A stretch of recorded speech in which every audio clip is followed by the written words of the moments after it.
सबैलाई जयमसी। आज हामी चौथो दिनदेखि छैठौं दिनसम्म के सृष्टि भयो सो हामी सिक्नेछौं।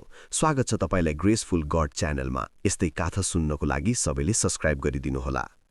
अनि परमेश्वरले भन्नुभयो, अन्तरिक्षमा दिन र रात छुट्याउनलाई ज्योतिहरू होउन्।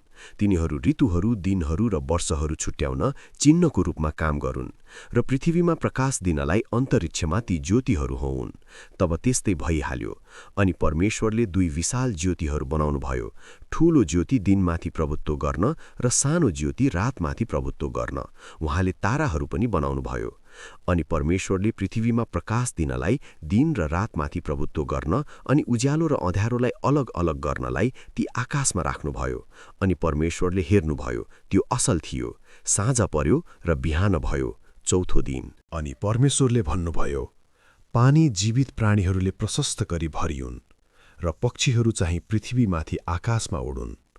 यसैले समुद्रका विशाल जलचरहरू, पानीहरूमा भरिएर चहलहल गर्ने किसिम किसिमका सबै जीवित प्राणीहरू र जात जातका पखेटा भएका सबै पक्षीहरू परमेश्वरले सृष्टि गर्नुभयो।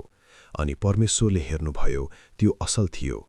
अनि परमेश्वरले तिनीहरूलाई यसो भनेर आशिष दिनुभयो, फल्दै फुल्दै वृद्धि हुँदै र समुद्रमा भरिँदै जाओ र पक्षीहरूको पनि पृथ्वीमा वृद्धि हुँदै जाओस्। अनि साँझ पर्यो र बिहान भयो, पाँचौं दिन। अनि परमेश्वरले भन्नुभयो, पानी जीवित प्राणीहरूले प्रशस्त गरी भरियुन् र पक्षीहरू चाहिँ पृथ्वीमाथि आकाशमा उडुन्। यसैले समुद्रका विशाल जलचरहरू, पानीहरूमा भरिएर चहलहल गर्ने किसिम किसिमका सबै जीवित प्राणीहरू र जात जातका पखेटा भएका सबै पक्षीहरू परमेश्वरले सृष्टि गर्नुभयो।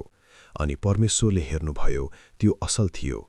अनि परमेश्वरले तिनीहरूलाई यसो भनेर आशिष दिनुभयो, फल्दै फुल्दै वृद्धि हुँदै र समुद्रमा भरिँदै जाओ र पक्षीहरूको पनि पृथ्वीमा वृद्धि हुँदै जाओस्। अनि साँझ पर्यो र बिहान भयो, पाँचौं दिन। अनि परमेश्वरले भन्नुभयो, पृथ्वीले जात जातका जीवित प्राणीहरू अर्थात् जात जातका पाल्तु पशुहरू, घस्रने जन्तुहरू र जात जातका वन पशुहरू उत्पन्न गरोस्। तब त्यस्तै भयो। परमेश्वरले पृथ्वीका जात जातका वन पशुहरू, जात जातका पाल्तु पशुहरू र जमिनमा घस्रने जात जातका जन्तुहरू बनाउनुभयो। अनि परमेश्वरले हेर्नुभयो, त्यो असल थियो। अनि परमेश्वरले भन्नुभयो, मानिसलाई आफ्नै स्वरूपमा हाम्रै प्रतिरूपमा बनाऊ। तिनीहरूले समुद्रका माछाहरू, आकाशका पक्षीहरू, पाल्तु पशुहरू र जमिनमा चलहल गर्ने सबै जन्तुहरूमाथि अधिकार गरून्। यसै कारण परमेश्वरले मानिसलाई आफ्नै स्वरूपमा सृष्टि गर्नुभयो। परमेश्वरकै प्रतिरूपमा उहाँले तिनलाई सृष्टि गर्नुभयो। नर र नारी नै गरी उहाँले तिनीहरूलाई सृष्टि गर्नुभयो। परमेश्वरले तिनीहरूलाई आशिष दिनुभयो र तिनीहरूलाई भन्नुभयो, फल्दै फुल्दै वृद्धि हुँदै पृथ्वीमा भरिँदै र त्यसलाई आफ्नो बसमा पार्दै जाओ। समुद्रका माछाहरू, आकाशका पक्षीहरू तथा पृथ्वीका सबै जीवित प्राणीहरूमाथि अधिकार गर। अनि परमेश्वरले भन्नुभयो, हेर, म तिमीहरूलाई पृथ्वीका सबै बिउ उमार्ने बोटहरू र फलमा नै बिउ हुने सबै फलका रुखहरू दिन्छु। ती तिमीहरूलाई आहारका निम्ति हुनेछन्। अनि पृथ्वीको हरेक पशु, आकाशको हरेक पक्षी र जमिनमा चहल गर्ने हरेक जन्तु, हरेक प्राणी जसमा जीवन छ, तिनीहरूका आहारको निम्ति म हरिया वनस्पति दिन्छु। तब त्यस्तै भयो। आफूले बनाउनु भएको हरेक कुरा परमेश्वरले हेर्नुभयो।